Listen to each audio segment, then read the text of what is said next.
Iniciaremos agora a resolução da questão número 6 da OBMAP de 2023, nível 1, segunda fase.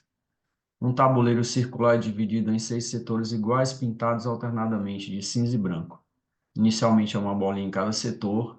As bolinhas são movimentadas em etapas, obedecendo as seguintes regras. Escolhemos duas bolinhas quaisquer.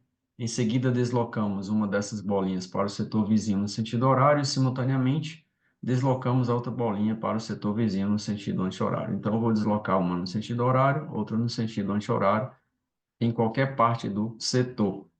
Eu tenho aqui os 6 setores, uma bolinha em cada setor, 3 setores cinzas, 3 setores brancos. Então, eu posso, no sentido horário, deslocar a bolinha branca para o centro, que é o que ele deseja ao final, e no sentido anti-horário, deslocar a segunda bolinha para o centro, ficando com esta configuração aqui. Depois, eu posso, a partir da configuração obtida depois da primeira movimentação, mover a bolinha cinza no sentido horário para o setor branco e a outra bolinha cinza no sentido anti-horário para o setor branco, ficando com esta configuração. E agora, para finalizar, eu vou colocar as duas bolinhas aqui, uma no sentido horário e a outra no sentido anti-horário, fechando a configuração desejada. Item A, tranquilo, resolvido.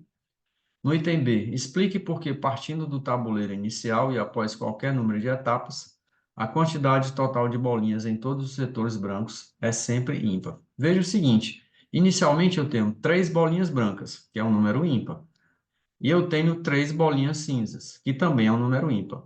Eu posso ter 3 movimentações diferentes. Eu posso ter uma movimentação de uma branca, que sempre irá para uma cinza. E eu posso ter uma movimentação de uma cinza que sempre irá para uma branca. Ora, se eu tenho 3 brancas, que é um número ímpar, e eu tenho 3 cinzas, que é um número ímpar, se eu mover uma branca, ela vai para a cinza, e se eu mover uma cinza, ela vai para a branca, eu não vou alterar. Eu continuarei com 3 brancas e 3 cinzas. Se eu tenho essa quantidade inalterada, quais as outras possibilidades? Eu posso movimentar duas brancas. Se eu movimentar duas brancas, elas irão para cinza.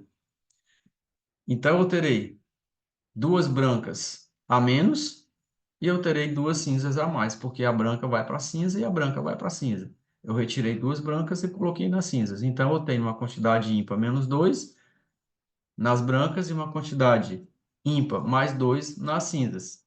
E se eu movimentar duas cinzas, elas vão para a branca. Uma cinza vai para a branca, uma cinza vai para a branca. Então, o que que acontece? Eu terei duas cinzas a menos e eu terei duas brancas a mais. Ora, se eu tenho uma quantidade ímpar, mais ou menos uma quantidade par, porque eu estou variando de 2 em 2, vai dar ímpar. Ímpar menos par dá ímpar. Então, em qualquer situação, movimentando uma branca e uma cinza, movimentando duas brancas ou movimentando duas cinzas, eu terei ao final o somatório de todas as quantidades nos setores brancos e também nos setores cinzas, sempre me dando um número ímpar. Tranquilo? Item B resolvido. E no item C, ele quer que você explique porque é impossível, partindo do tabuleiro inicial, colocar todas as bolinhas em um mesmo setor. Ora, eu tenho 6 bolinhas. 2, 4, 6. Nós vimos no item B que a quantidade total de bolinhas, tanto nos setores cinzas quanto nos setores brancos, é sempre ímpar. Então, como é que eu, tendo 6 bolinhas, e acabei de verificar que é impossível eu ter ao final uma quantidade de bolinhas par, como é que eu vou colocar 6 bolinhas no único setor? Isso vai contrariar o que eu acabei de provar no item B. Que no item B, se eu tomar uma branca, vai para cinza e uma cinza vai para branca. Fica ímpar.